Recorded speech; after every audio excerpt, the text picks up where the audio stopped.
What's up everybody? In this video, I'm going to be showing you guys my current favorite recording setup of 2021 going into 2022. And it just so happens you can pick both of these up today for less than $500.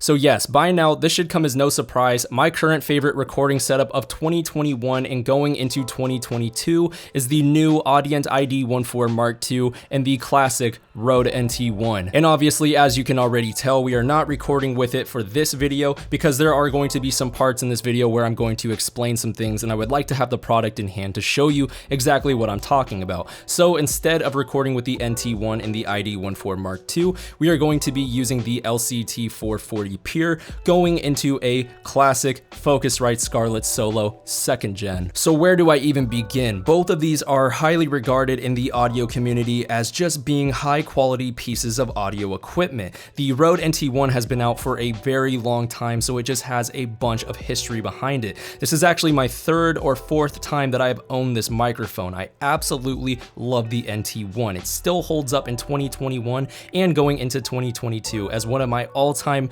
favorite microphones that I've ever used. And as for the iD14MKII and its extensive history, well, it doesn't really have one. This thing came out earlier this year and it really has taken the audio community by storm. This is my 2nd audio interface that I have used, and I went from the iD22, which is a $500 interface, down to this guy, which is a $300 interface. And I've actually made videos explaining why I would go from a $500 interface to a $300 interface, and I'll leave that link down below if you are curious to know why. But to explain briefly for somebody who just wants to know the gist of it, this thing is basically the iD22 but just made better. It shares a lot of the same features on the iD22 that I absolutely loved, like the extra set of outputs on the backside. When I was looking at getting a new audio interface, that was one of my requirements that I had. I absolutely loved it on the iD22 and I needed to have that in my next audio interface. But besides that, it's your standard 2-channel audio interface. Both of these preamps on this interface are absolutely amazing, and I find myself most of the time just plugging directly into the interface. If you know me and you've been watching this channel for a while now, you will know just how strong of an advocate I am for external preamps. I absolutely love the sound of tube preamps in particular, and I almost always track vocals, whether that be for music or just what I'm doing right now, a voiceover, through external preamps. But as of lately, it's just been super convenient plugging the NT1 directly into the iD14 because I'm confident in how the preamps sound in the iD14. So yes, one of the most important things, obviously the preamps, and on this they sound absolutely amazing. And another thing that I really enjoy about the iD14 is the fact that it's bus powered. It's USB-C, so it has crazy low latency, and it's all powered with a USB-C cable. So with the iD22, you had to plug in another cable just to power the audio interface. With this guy, you just plug in the USB-C cable and you're good to go. So it's one less cable that I have to pack in my bag. And another thing you've probably noticed by now is just how tiny this thing is. It's very light, tiny audio interface. Compared to the iD22, this thing is a fraction of the size. So that's been a really big bonus for me. I really just enjoy the small, simple form factor of the iD14MKII. And as you guys can tell, aesthetically, this thing is absolutely gorgeous. I really like the all gunmetal design. So that about sums up the iD14MKII.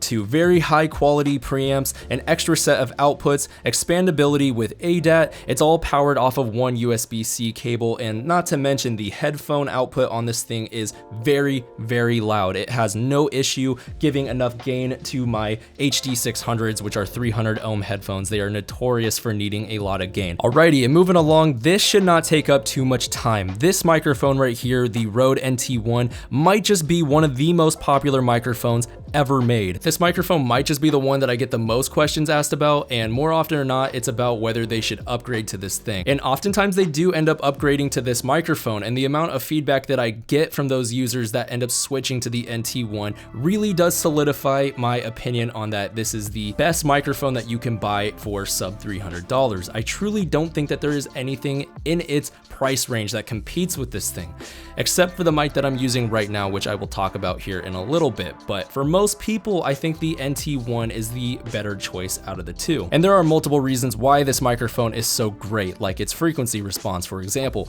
It's very flat and neutral and just sounds flattering on almost anybody that uses it. It also has ultra low self noise. It's 4.5 dB, the lowest on any microphone I've ever seen now that I think about it. One of the microphones that this gets compared to a lot of the times for that reason is the TLM103, because it is known for having ultra low self noise.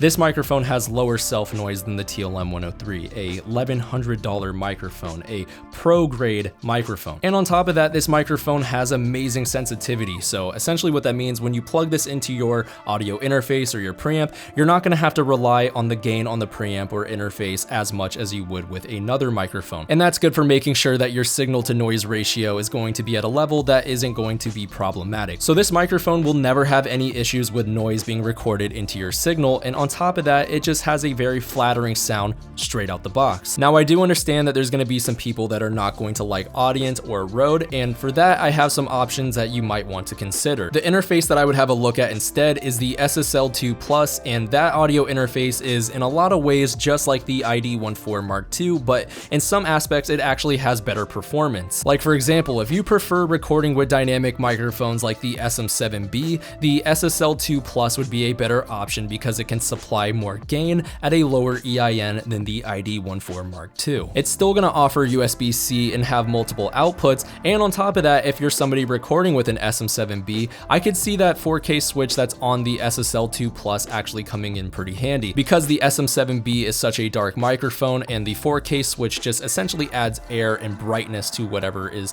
being ran through the preamp. So the SM7B would go from sounding darker and muffled sounding to having more presence and air. And if you don't like the way that the NT1 sounds because it's too neutral for you, then have a look at the LCT440 Pure. In a lot of ways, the LCT440 Pure is a lot like the Rode NT1. It also has ultra low self noise. It's very sensitive, but it has more of a airy, presency sound, more brighter sounding than the NT1. So if you're somebody like myself actually that gravitates towards the brighter microphones, you might want to have a look at the LCT440 Pure. And if you're curious how these two microphones sound stacked up against each other, I'll leave a link down below where you can see my last video where I actually compared these microphones. Alright, so I think that about wraps it up. Let me know what you guys think of these kinds of videos. Let me know if you would like to see one where we actually try to find even cheaper gear. There are a lot of different options right now on the market that cost even less than the iD14 Mark II and the NT1.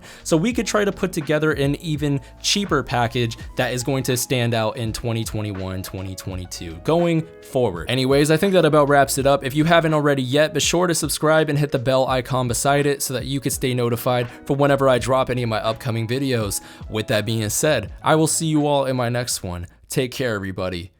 Peace out.